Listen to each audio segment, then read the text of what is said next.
Of you, this is Jasmine. आज की video में बताने जा रही हूँ प्लानिंग होती क्या है बिजनेस में। अगर कोई भी बिजनेस आप स्टार्ट करने जा रहे हो तो उसकी प्लानिंग होना बहुत जरूरी है, तभी आप कर सकते हो। बिना प्लानिंग आप कितना पैसा इन्वेस्ट करोगे, कितना मतलब कि जैसे आप इंडस्ट्री ओपन करोगे तो कितना पैसा मशीनरी में लगाओगे, कितना पैसा रेंट पे दोगे, कितना पैसा जो रॉ मटेरियल है उसके आएंगे, कितना पैसा वर्कर्स को दोगे, कितना टाइम में कितना प्रोडक्ट बनेगा, ये सब प्लानिंग से ही पता चलता है। प्लानिंग पहले कर लेते हैं कि हम जैसे कि इंडस्ट्री की एग्जांपल दे रही हूँ आज। जैसे इंडस्ट्री में आज इतना प्रोडक्ट बनाना है, मतलब रोज मतलब 500-600 प्रोडक्ट बनाना है, उसके लिए प्लानिंग की जाती है। स्टेप बाय स्टेप एक जैसे कि एक सिस्टम रहता है मशीनरी में कि इस इतना टाइम में इतना मशीनरी बना सकते हैं एक बार में।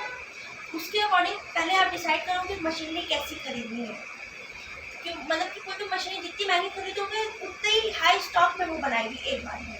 जैसे होता है ना एक प्रोसेस चलता है, वो एक बार में कितना बना सकती है। जैसे सस्ती मशीनरी ले लिए तो वो 6-7 जो एक बार में बनाएगी। अगर आप जितनी महंगी मशीनरी लोगे उतना ही ज़्यादा ही आपको एक बार में ढेर सारा प्रोडक्ट बना सकते हैं। जैसे कि साबुन का, पियर साबुन का मैं देखती हूँ।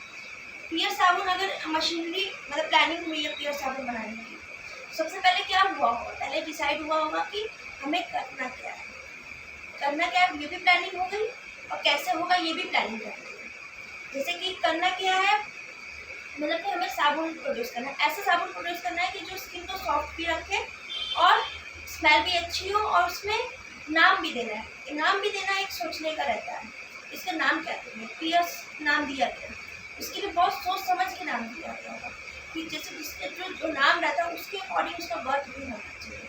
जैसे कि आप डव यूज़ करते हो, डव का सब लोग किसी के सामने भी बोल दोगे डव तो वो समझ जाएगा, वो मॉइस्चराइज करता है, उसका पूरा डिटेल आराम से लिख के आता है क्योंकि सब लोग डव को जानते हैं। वैसे पियर्स में भी क्या होता है, लोग पियर्स के नाम से ही समझ जाते हैं कि उसमें क्या क्या चीज़ इंक्लूड है। ये सब एडवर्टाइजमेंट के थ्रू बताया जाता है।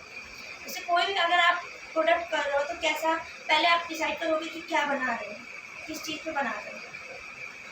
जैसे कि आप साबुन बना रहे हो तो पहले क्या सोचोगे, कितना पहले पता करें, पहले पता करोगे कि इंडस्ट्री के लिए लैंड पता करोगे, और मतलब कि जैसे कि क्या क्या इंग्रेडिएंट्स में लगेंगे वो पता करो। एडवर्टाइजमेंट के लिए पता करोगे कि कैसे क्या एडवर्टाइजमेंट, एक्टर्स एडवर्टाइज करने में कितना लगता है, नॉर्मल लोग एडवर्टाइज करते हैं तो कितना लगता है, अखबार में एडवर्टाइज करना है तो कितना लगेगा, मैगजीन में एडवर्टाइज करना है तो कितना लगेगा, टीवी पे एडवर्टाइज करना है तो कितना लगेगा। फिर उसके बाद डिसाइड करते हो कि मशीनरी कैसी आएगी। मशीनरी जैसे जिस हिसाब से पैसा लगेगा उसके अकॉर्डिंग आप सेट कर लोगे पहले कितना सामान मशीनरी में लगेगा, इतना सामान लैंड में देंगे, इतना सामान रॉ मटेरियल में लगेगा, इतना सामान हमारा एक टाइम में बनके तैयार होता है। तो वो स्टेप बाय स्टेप प्रोसेस होता है। लेकिन आप सबसे पहले प्लानिंग करने से पहले सब जगह पता करते हो कि कितना क्या चीज़ कितना टाइम लगेगा। तब ग्लिसरीन का यूज़ करना है तो ग्लिसरीन साबुन में इंक्लूड करोगे, उसका भी अलग से चार्ज, क्योंकि ना जो भी सामान रहता है, कोई भी प्रोडक्ट रहता है उसमें इंग्रेडिएंट्स लिखे रहते हैं। क्यों लिखे रहते हैं, क्योंकि पता कर सके कि इसमें इतना इतना इंग्रेडिएंट्स है तो इतना खर्च हुआ है, इतना रिजनेबल प्राइस शो कर सके। ये सब भी प्लानिंग के ही उसमें आता है। पहले आप सोच लोगे कि पहले पता करोगे कैसे क्या सब चीज़ होता है, एडवर्टाइजमेंट क्या होता है, मशीनरी में कितना होगा, लैंड लेंगे तो कितना होगा, और साबुन का डिब्बा बनाएंगे तो उसमें कितना खर्च लगेगा, वर्कर्स कितना पैसा लेंगे, स्टाफ कितने लगेंगे उस मशीन को चलाने के लिए। तो ये सब पहले फाइंड आउट करोगे, फिर प्लानिंग करोगे कि इतना हमें साबुन में लगाना, इतना उसके डिब्बे में लगाना, जो डब्बा जिसमें पैक होके आता है, प्लस डिब्बे में टेप भी लगता है। सिर्फ एक सोप का नहीं मिलता है, 3-4 सोप का एक साथ मिलता है, वो टेप लगा के मिलता है। वो सब भी वर्कर्स ही करते हैं, स्टाफ में, वो मशीनरी नहीं करती है। मशीनरी बस हमारा प्रोडक्ट लॉन्च करती है, और जो डिब्बे पे का भी वो भी सेट कर देगी, लेकिन आपको रखना आपको होगा, क्योंकि मशीनरी ये नहीं जानती है कि इस प्रोडक्ट मतलब कितना स्पेस दिया तो कितना स्पेस उसमें जाएगा, इसके लिए स्टाफ भी जरूरी है। तो आप डिसाइड कर लोगे पहले खोज के कि इतने इतने लोग मतलब इतना इतना खर्चा बैठेगा। फिर आप प्लानिंग एक कॉपी में करोगे या कंप्यूटर में करोगे कि इतना खर्च ग्लिसरीन में लगेगा, इतना खर्च डिब्बे में लगेगा, इतना खर्च मशीनरी में लगेगा। सब पहले पता करने के बाद डिसाइड करोगे, फिर उसको फॉलो अप करते हो। डिसाइड करने के लिए प्लानिंग बहुत ज़रूरी रहती है, क्योंकि प्लानिंग की रहोगे ना तो एक कॉपी में लिख लोगे कि इतना प्रोडक्ट में इतना डिब्बे में लगेगा, इतना साबुन साबुन में लगे, ग्लिसरीन में लगेगा, इतना मशीनें में लगेगा, इतना स्टाफ को देने में लगेगा, इतना सप्लाई करने में भी ट्रांसपोर्ट फैसिलिटी होती है। आप घर बैठे तो सप्लाई कर नहीं सकते कि घर पे रहोगे कि सप्लाई के लिए कोई भेजेगा। आपको पहले जब नया नया प्रोडक्ट लॉन्च करोगे तो उसको एडवर्टाइज करना पड़ेगा, और एडवर्टाइज करके आपको खुद जाके सैंपल बात करके देनी पड़ेगी, डील करनी पड़ेगी कि आपको इतना स्टॉक हमारा बेचिए। पहले जब नया नया स्टॉक आता है तो पहले डील किया जाता है कि इतना आप कर सकते हो।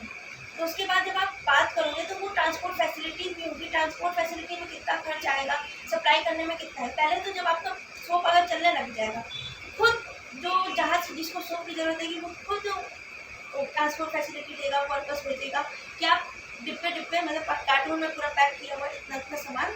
अगर कम सामान है तो मैजिक भेजेगा, ज़्यादा सामान है ट्रक भेजेगा, या फिर आउट ऑफ सिटी भेजना है तो वो ट्रेन करती है या फिर ट्रक करती है। मैजिक तो बस सिटी एरिया में होता है मैजिक का यूज़। तो इसके लिए सारा चीज़ हम लोग को पहले सोचना पड़ता है कि ये खर्चा इस चीज़ में आएगा, और ये जब खर्चा आ गया तो ट्रांसपोर्ट फैसिलिटी में भी कितना खर्चा आएगा ये भी करना होगा। आपको फ्री सैंपल के लिए पहले एक सर्वे करना होगा, सर्वे भी करने में पैसा लगता है। जैसे कि अगर आप चाहते हो डायरेक्ट आपको कस्टमर यूज़ करके देखे तो आप सर्वे करते हो, डोर टू डोर जाके आप सामान लेके देखिए, यूज़ करके देखिए। अगर सर्वे में सक्सेसफुल हो गया तो आप खुद ही आपके यहाँ ऑर्डर आने लगेगा कि आप मुझे अपना साबुन दे दीजिए, मुझे इतना चाहिए। तो इस एक सिटी में जरूरी नहीं है कि एक ही दुकान से आए, एक सिटी में मल्टीपल दुकान रहती है, उसका सब मल्टीपल दुकान में से जो आएगा वो एक ट्रक में भिजवा दिया जाएगा पूरा बेच के, उस सिटी में की जरूरत है वो जगह जगह जाके सप्लाई करते हैं। इससे क्या होता है, प्लानिंग करना बहुत जरूरी रहता है कि आपका खर्चा ज़्यादा। अगर आप प्लानिंग बिना किए अगर आप उसको कर लोगे, प्लानिंग बिना किए अगर आप सब काम करने लग जाओगे तो क्या होगा, आपका खर्चा कितना पता नहीं, सप्लाई करने के लिए ट्रांसपोर्ट फैसिलिटी का पैसा बचे ना बचे। और साबुन इतना सोचे मतलब कि सोचो ही नहीं, डायरेक्ट अगर बनाओगे तो कैसे पता चल पाएगा कि हमें कितना एक दिन में बनाना है, मेरा कितना खर्चा लगा, एडवर्टाइजमेंट में कैसे अरेंज कर पाओगे। तो प्लानिंग मोस्ट इम्पॉर्टेंट थिंग होती है, सबसे पहला स्टेप रहता है। जैसे आप कोई भी चीज़ करने जाते हो, पहली सीढ़ी जब चढ़ते हो सक्सेस की, लाइफ सक्सेस की या कुछ बनने के लिए, पहले उसकी जानकारी जरूरत है। वैसे प्लानिंग में भी जानकारी लेके प्लानिंग करते हैं कि ये स्टेप फॉलो होता है। सो इस वीडियो में मैं बस ये बताना चाह रही हूँ। Thank you so much for watching my video. See you in next video. Please like and share, subscribe if you like it. Thank you.